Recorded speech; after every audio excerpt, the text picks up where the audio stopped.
home is not a place. It is really where you make it to be. And for me, it took a long time for me to accept that this was my home. Because when you hear people who look different from you say things like, go back to where you came from, or go back to your country, or you don't belong here, you almost start to believe that.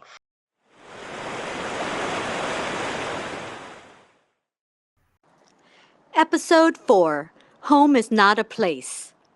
This episode is brought to you by GoldTree Co, where we believe wealth is more than numbers. It's confidence, freedom, and legacy. A few years ago, I started asking myself a different question. Instead of what if it goes wrong, I began asking, what if it works out? That shift led me to financial learning and finding a community of women investors who are quietly building wealth through real estate syndication. Something I didn't even know was possible for everyday people like us. Within 2 years, I will earn over $350,000 in profit, more than my corporate salary, by learning how to make my money work for me. Now I help others do the same. Through the GoldTree Co Investor Circle, you'll learn how to access exclusive, vetted deals, create passive income, and invest in your future with purpose. If you're ready to start rewriting your money story and build real wealth with impact, drop wealth in the comments or visit goldtreeco.com to learn more. Because financial freedom isn't just for the few, it's for you. Hi, my name is Lei Lei Phokham Sengchanthalangsy. I'm a refugee from Laos, a mother, a biotech leader, and now podcast host and soon-to-be author. My life began with the crossing of the Mekong River, carrying silence that shaped much of who I became. For years, I tried to succeed in systems not built for me, carrying the weight of family sacrifice, cultural duty, and unspoken stories. This podcast, GoldTree Co, presents Rooted and Becoming, is my offering, a place to break the silence to honor the resilience we inherited, and to create a space where our stories can heal, inspire, and transform. The podcast is the entry point. It gives you stories and conversations that opens doors in your heart. Each episode over the next 12 months is like a mirror reflecting back the struggles and strengths that so many of us share. But I didn't want to stop at storytelling. That's why I created companion worksheets and tools. Pause this video and download your free copy of the companion worksheet now before we begin. After you listen, you can take those reflections deeper, writing exercises, prompts, and practices that help you connect the story to your own life. After each episode, I host a live community Q&A circle where we share more stories in a safe space. I'll post those details soon, so be sure to click subscribe for more details. The Rooted and Becoming podcast isn't just something you consume. It becomes something you practice. Month by month, you're not only listening to transformation, you're living it. And over time, these small acts, journaling, reflection, sharing with community, become stepping stones toward healing, self-worth, and a sense of belonging that is rooted and becoming resilient and lasting. Before we begin, I want to invite all of us, myself, my guests, and you listening, to take a moment to arrive fully in this space. If it feels comfortable, close your eyes or soften your gaze. Let's take a deep breath together. In through the nose and out through the mouth. Again, inhale, filling your lungs with presence. And exhale, releasing whatever you carried here that no longer serves you. One more time. Inhaling with strength. Exhaling heaviness. This is our space for healing and understanding. A space where silence is met with compassion, where truth is honored without judgment, and where every story matters. As we begin this conversation, May we carry the intention of listening deeply, speaking honestly, and remembering that even in the hardest truths, there is hope and possibility. Thank you for sharing this moment with us. Now let's begin. Hello, everyone. This is Lei Lei Phokham of Rooted and Becoming podcast. I am so excited about today's topic and today's guest. Before I do that, I just want to introduce the topic and our guests. So with that, let's start. For so many of us who are refugee children, the topic of home is complicated. It's layered with what we've lost, what we rebuild, and what we're still trying to claim. And so in today's topic, I'm honored to share the space with someone who understands this intimately. Michigan State Representative Mai Xiong. Representative Song was born in a refugee camp in Thailand after her family fled Laos. She was brought to the US as a young infant. Her journey is very familiar for many of us growing up between cultures, navigating the weight of sacrifice, and finding the courage to create belonging where none was guaranteed. Her story is history making. Representative Song became the first Hmong-American woman to serve in the Michigan Legislature and only, I believe, one of two Hmong lawmakers in the state's history. She's a mother of four, an advocate for small businesses, equitable education, and is a powerful voice for immigrants and refugee families across Michigan and abroad. In many ways, her work answers the question so many of us carry. How do we build a home when your family's first experience is being forced to flee one? Representative Song's presence in public office is more than representation, it's reclamation. It's proof that home is not simply the place where we were born or the place we were displaced to. Home is where we build. Home is what we choose. Home is the courage to say, I belong here, even when history tried to say otherwise. Today's conversation is about reclamation, about the complicated beauty of belonging to more than one world. It's about redefining home as a living, evolving place, one we carry in our bodies, our stories, our languages, and our communities. Because home is not just a place. Home is the people who raised us. Home is the memories we hold. Home is the identity we reclaim. And home is every room we dare to walk into, unapologetically, powerfully as ourselves. Ladies and gentlemen, please welcome and help me give a warm welcome to Michigan State Representative Mai Xiong. Hello. Hi. Hello, Lily. Thank you so much for having me. Really appreciate it. And just a small correction, I'm the only Hmong American elected in the state, but there's another Asian American woman in the Senate. So we are the only two Asian women in the state of Michigan currently serving.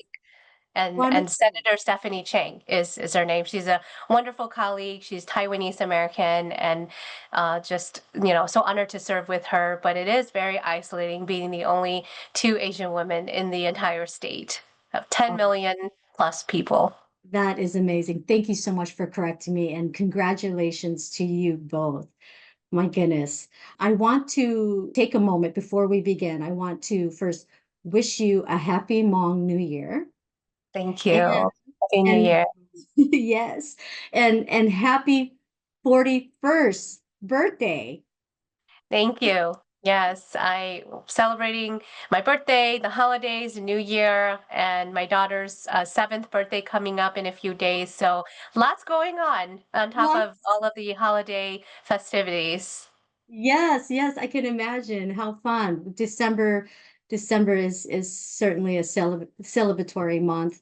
And you just completed year one serving the 13th House District. I saw your post on your metrics in the Facebook community. Can you tell us about this incredible year? Absolutely. So I came in last year on a partial term. So I served about 8 months in a partial term. And this year is my official first full term, which will last through next year. And so this is the first year that I've served 12 months, but I've been able to serve additional 8 months in this position. Prior to that, I served as a commissioner on the Board of Commission in Macomb County here. So I have some public service experience, and it has just been quite a year. It has been challenging with all of the changes coming from the federal administration and the federal level. And as a state lawmaker, a lot of these policies impact us, but we're not able to change them in a sense. I create state laws and policies at the state level, but sometimes there are things that are out of our control. So I have been trying to do my best to navigate this challenging time.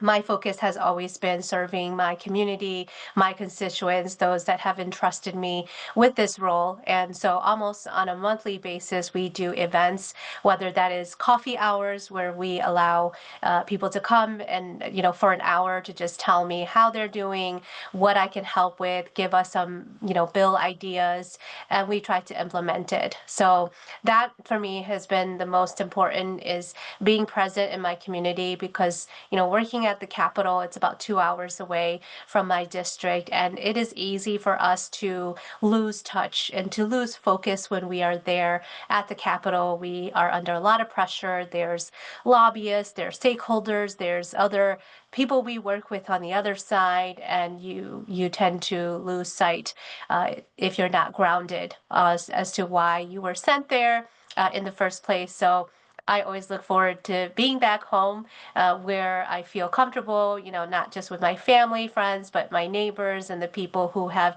entrusted me to be their voice. So we have kept a tally of what we have done this entire year, just to to celebrate the work that we are doing, because I think it's important. And oftentimes we lose sight of that when there are a lot bigger issues to deal with. But those, helping constituents with their unemployment, or getting their SNAP food assistance, like those are all individuals and their lives matter, and everyone is important. And so we try to, with the help of my staff, we try to meet the needs of our people as best as we can. So I'm really proud of the phenomenal work that we did. I think we attended over 200 events hosted, and so that is sort of the baseline. And I'm hoping next year that we will be able to exceed that, because we know that there's a huge need, and we also want to continue to be in the community and to be present. That's wonderful to hear. And I love that you are establishing the baseline. I found myself even more interested in policy making and just in politics, especially in the last 12 some years. I just want to give a shout out to you and your team, because you guys have served more than 2,000 constituents with unemployment, health, social service, hosted and attended, as you mentioned, 200 events, sponsored 16 bills, supported over 200 bills, and backed 50 resolutions. I mean, that is stellar. And I just want to congratulate you Thank guys. you Yeah. so Thanks. much.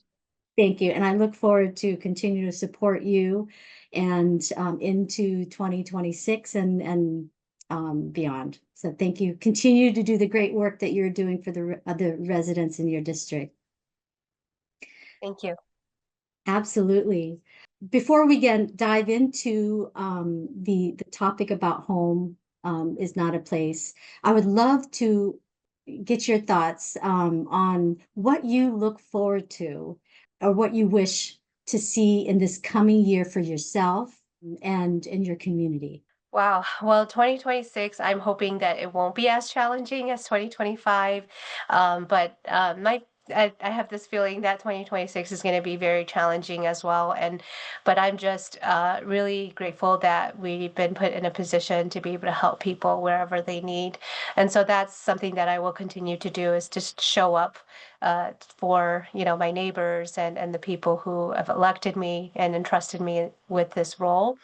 And to be consistent because I think, people, a lot of them have lost their trust and faith in government.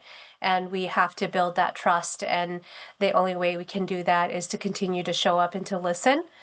So really challenging myself to listen, especially to those that have a different perspective than I do, so that I can be a better leader. I'm constantly, learning and growing and reiterating what we can do to be better. And I think we've done a phenomenal job with the communication aspect of letting our constituents know what's happening, what we're doing, and how to get a hold of us. So looking forward to continuing to do more of that. And hoping to spend more time with my kids. I think that is hard. Being a full-time lawmaker, I'm also a mom with four young children, and I want to be present for them too. So it's a constant struggle with balancing both work and home, and so trying to be more conscious about the tasks and responsibilities that I take on, and putting my family and my mental health first because I can only be my best if I feel my best. So that's what I'm looking forward to. Absolutely. I love that. I love that for you and for the community. Thank you so much for sharing that. So, going into the topic around home is not a place, your family fled Laos and you were born in the refugee camps in Thailand, I believe, before resettling in the US. When you think back at like your early years, what feelings or images come to mind when you hear the word home? It's interesting because I think, prior to the interview, we were talking about how um, when you're displaced, it doesn't feel like you belong, and you've held sort of two dual realities where you're trying to grapple with the culture that your family fled and the history, and then becoming sort of a new person so that you can fit in to the new culture. And I certainly felt that way growing up. I dealt with an identity crisis where I didn't know where I belonged because I never had stepped foot on Laos soil where my parents fled that country. And I was born in a country that I could not obtain citizenship, that did not recognize me as a citizen, even though I was born, in a Thai refugee camp on Thai soil. I was never afforded citizenship. And so it was only when we came to America when I was 3 and 10 years later, and I remember getting our naturalized citizenship in 1997. So I was in seventh grade. And I just remember, getting my photo taken and just thinking like, how big of a deal this was for my parents, and not understanding really the scale of how important that day was, especially at a time like this where so many immigrants' rights are being stripped and taken away, and the Trump administration is looking to denaturalize, U.S. naturalized citizens. And never would I have imagined years later how grateful I would be to have this piece of paper that would define that I'm a citizen. But essentially, home is not a place. It is really where you make it to be. And for me, it took a long time for me to accept that this was my home. Because when you hear people who look different from you say things like, go back to where you came from, or go back to your country, or you don't belong here, you almost start to believe that. And so I think as an adult, and especially with four young children, raising my children and thinking about how I was a child where I felt like I didn't belong or that I had an identity crisis. And I certainly want my children to never feel that way.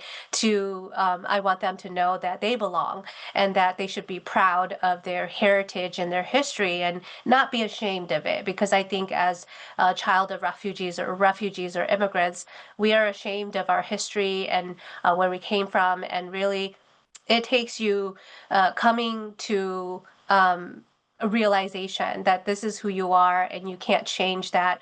You can't change your past, but you can certainly make decisions that will change your future, and you can choose to go in a positive direction or live in the past. And so for me, I think coming to terms with the history of what I just shared with you about having that identity crisis, not knowing where I belong, and then making a conscious decision and say, hey, I belong here. This is where I belong. I am, whether you like it or not, I'm here to stay, and I am part of the community, and I'm doing my part to make this community, to make my home what it is that I want it to be. And that is a home that is welcoming of my children and others who may look different from me, have different experiences. So that's sort of the lens that I have taken on, and that is that took years to come to terms with, and as a child, when you're still trying to navigate life on top of the complexities of the cultural identity crisis and the dual countries, it is very, very hard. But when you can't be what you can't see. So when I came to the realization that, hey, I want to be a better leader and a role model for my children, and if we can't see beyond that, then I have to be part of that change. And so for them, I think it's easier for them to see their mom in a position where she is not ashamed of where she came from, or that she's standing up for our rights. And we just have to be that change that we want to be. So that is why I'm in the position that I am in. And, hopefully that helps you and others who are listening to grapple with their own concerns that they may have. Oh, thank you for sharing that.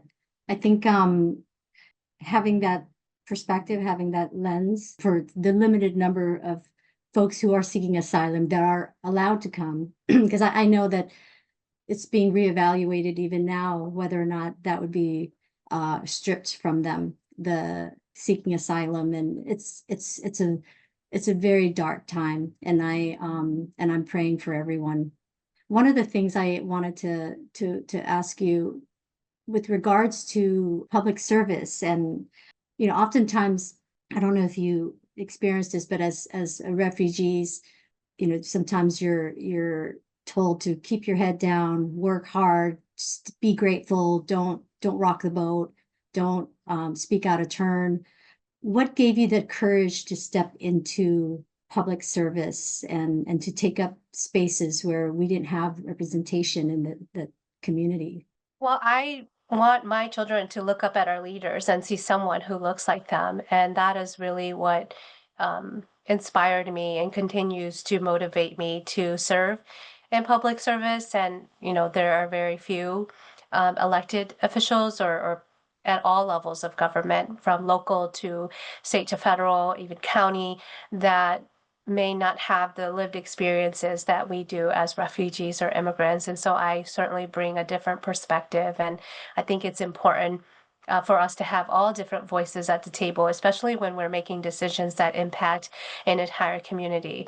And America, we've always been a country that has been welcoming of people of all different backgrounds. And that is sort of the message that we have to remember about why our parents fought so hard to bring us to this country, is because of the freedom and the rights that were afforded to us. So we have to remember that, and that's what we're all fighting for, is for everyone's ability to live freely as they would please, the freedom to practice the religion that they believe in, and to be able to speak freely about their own beliefs, and not to be fearful of the backlash that may come with it from whether it is others or the government itself. Refugees, they flee their home oftentimes due to government oppression or political violence or economic hardship. So we have to, as a country, be cognizant of that, and to treat people with respect and care, because oftentimes these people may have a distrust in government. And so that is the message that I want to continue to portray, and to let my constituents and my family and my kids know that we have to be strong and brave in the face of adversity. And this is the country that has been so welcoming to of people of all different uh, thoughts and perspectives, and we have to continue to honor that legacy. It's great. Thank you so much for sharing that. As we think forward about community and belonging, building a space for folks and a feeling of belonging, what does community care look like for you? How would you define community building, especially for refugees and immigrants?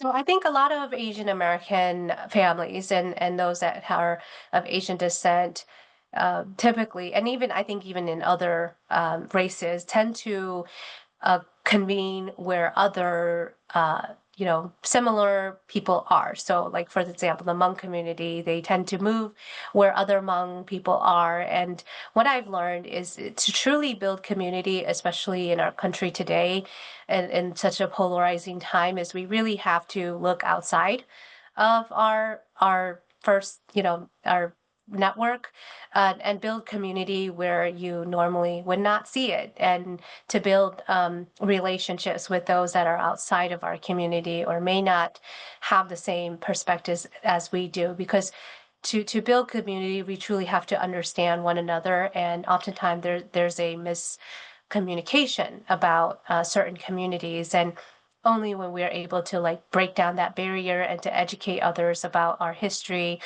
and our heritage and our differences can we start to realize that we are a lot more alike than we are different at the end of the day, regardless of what we looked like, what language we speak, or where we came from. The reality is we all want the same thing. We want to live in safe neighborhoods. We want our children to have a quality education. We want to be able to drive on roads that don't have potholes. Like we all want to, lower our taxes. We don't want to pay a lot of taxes, or if we do, we want our taxes to go where services will be able to help improve our quality of life. So, regardless of what language we speak or what we look like, those are the things that are universal to every single family. And that is what I have learned throughout my time in public service is that we all want the same thing. And we may look at each other and say, we are so different, but ultimately, we all are working towards the same thing, and we all have families that we care about that we're just trying to take care of, and we want to have good paying jobs. So all of those things we can agree on, and that's really how we build consensus and build a community where we can work together to improve our lives collectively. I 100% agree with that. Um, as you were talking about community and, we talked about home being centered around people, not necessarily a place. So we gravitate towards people. Growing up, just thinking about your mentors or inspirations, role models, can you share? It could be more than one person, just folks in your life that created that sense of home for you. You could be very specific if you want. Well, definitely the one person I could say is my mom. My mom was the number one figure in my life. I mean, she worked really hard to raise me and my eight siblings, and she had never even stepped foot in a educational institution, but she understood the value of education and creating a better life for her kids and the one that she wasn't able to have. And so I think back about how resilient and how strong she was. She was a lot smaller and more petite than I am, and she was just extremely fierce and so wise beyond her years. And I lost her in 2020, right as I was starting my public service career. As a commissioner, she saw me get sworn into office, and then I lost her later that year. So that was extremely devastating and tragic for me, but I'm grateful that she was able to see me in this position. And whenever I am at a loss of what to do, I always think about, what my mom would say. What would she want me to do? How would she handle a certain situation? And she always seemed to get us through the most difficult of times and still be so, gracious about it. And so that is the one person I can think of um, that I look up to, and that she continues to inspire me. And the other person is my oldest sister. She was like my second mom, and I lost her this year. And I just think about how um, she was also, when I was living with her, I graduated high school, moved to Michigan because I grew up in Ohio, and moved here over 20 years ago to live with her and go to college. And I saw her as a young mom raising four children like I am doing now. And she was 10 years older than me, so she was just like my second mom. She raised me, she took care of me, helped my mom raise me and my siblings. And I saw how hardworking she was. She worked full time and during the day, and then her husband worked at night, a third shift, and they struggled to raise four children and to take care of the household. And she worked extremely hard to still hold the role of, being a woman who has to take care of her family and the household responsibilities, but she still was able to hold a full-time job and took care of other people and never gave up. So she's been a huge inspiration to me, and quite a loss this year for me. But I think about how she struggled, and how what I'm going through right now is so much similar to, and as well as other families that I represent, and that really grounds me and that humbles me and allows me to be a champion for those who don't have a voice. And because a lot of times we lose sight of what we're fighting for and why we are doing the work that we do. And a lot of people that I serve with are a lot older, they are retired, they have adult children, so they don't have to think about these things about, how to feed a family of six on a limited income, and childcare and transportation. Like, these are all things that I have to think about on a daily basis. It's because I'm going through it too. And so I sympathize with the people that I represent, and I'm trying to figure out what can I do in my capacity to make their life a little bit easier, because life is very hard. Yeah, yeah, no, I really appreciate you sharing that. And I'm so sorry for your recent loss. And I I have to believe that your mom and your sister, may they rest in peace, are looking down from heaven and just super proud of the woman you are today, and will be in the future, Yeah. and the Thank you. legacy that you Yeah, created. I truly would not be who I am if it were not for these two women. Truly would not be here. And so they have shaped me into being who I am. And they were fierce, protectors of our community and our family. And that is who I am today. Thank you. Um, I wanted to maybe go back on the topic around home, and we talked a little bit about the difference between refugee versus immigrant. In terms of a refugees needing to flee a home, it's not that they're choosing to leave, right? Are there other misconceptions that you may want to just share with folks to help America just understand what it means to be Sure. refugees? So there are millions of refugees. I mean, there's wars going on today as we speak, and people are displaced. And oftentimes we hear about war in America or other countries going to war. We hear about the millions and billions of dollars going towards defense and the war efforts across the country and across the globe. But no one ever really talks about the aftermath of war. And refugees are the result of war. If you think, if there is a war going on and after the war ends, where do all these people go?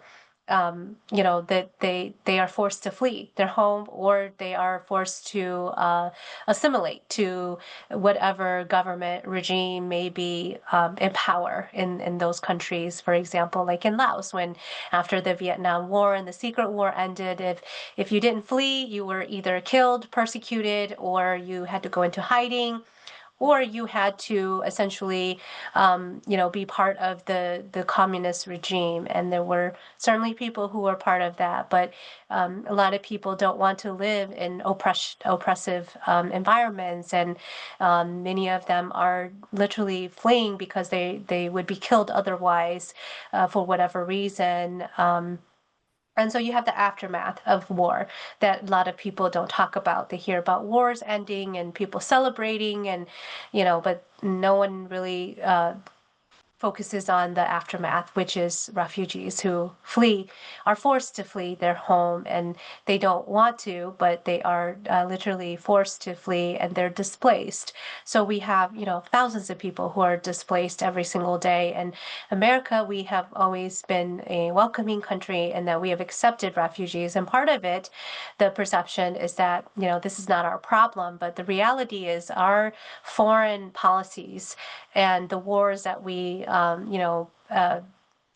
are a part of are the reason why we have refugees. And so I think the government has understood that this is part of our problem, whether we want to face it or not. And so we've had programs like US aid and that have helped refugees get resettled in other countries or in America. And historically, America has not taken on as many refugees as they should in comparison to other countries, based on the foreign conflicts that we have been involved in. So we have been very limited in our ability and our capacity to help refugees the way that we really should. Immigrants, now, they can certainly come from countries that are not at war or have not been faced at war, because we have policies in place that allows people to migrate to America, whether that is through the work visa or marriage visa or green cards and other statuses that we have for illegal immigrants in this country. But refugees have a particular status that they are accepted under the federal laws that we have in place. So it is different. Certainly, they get mixed up, the two, the immigrants and the refugees, but in particular, refugees are fleeing war and violence and persecution. And so they are given a different status. And these individuals, they don't want to leave their home. They are forced to. Thank you for that. Yeah, it's just being a refugee myself, I understand and appreciate what you say. The aftermath of fleeing and the trauma that comes with that having a place to fall to that is welcoming helps ease that. But when you come to a place where there's consistent or constant disruption, and it's not a welcoming place, it just breaks my heart when I see that happen. Yeah, and my parents actually, they didn't flee right away. They hid in the jungles for 4 years because they did not want to leave their country. So even in the aftermath of war, people may go into hiding for years, and they may believe that the country it may be an unrest, but maybe at some point it may become safer. And so there are people who choose to stay.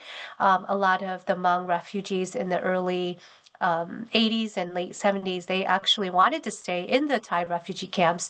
They didn't want to be resettled in other countries because the Thai refugee camp was a lot closer to Laos, and they believed that when it was safe they would be able to go back to their home. So many of them did not want to leave, but ultimately those camps were forced to be closed because of a lack of resources and funding. And so these refugees were resettled into other countries, but many of them did not want to leave because they believed in their hearts that they could go back to their home country when it was safe to do so. Right. Yes, I'm would love to get your thoughts around legacy. You talked about building legacy for your kids and having them see someone familiar in leadership positions.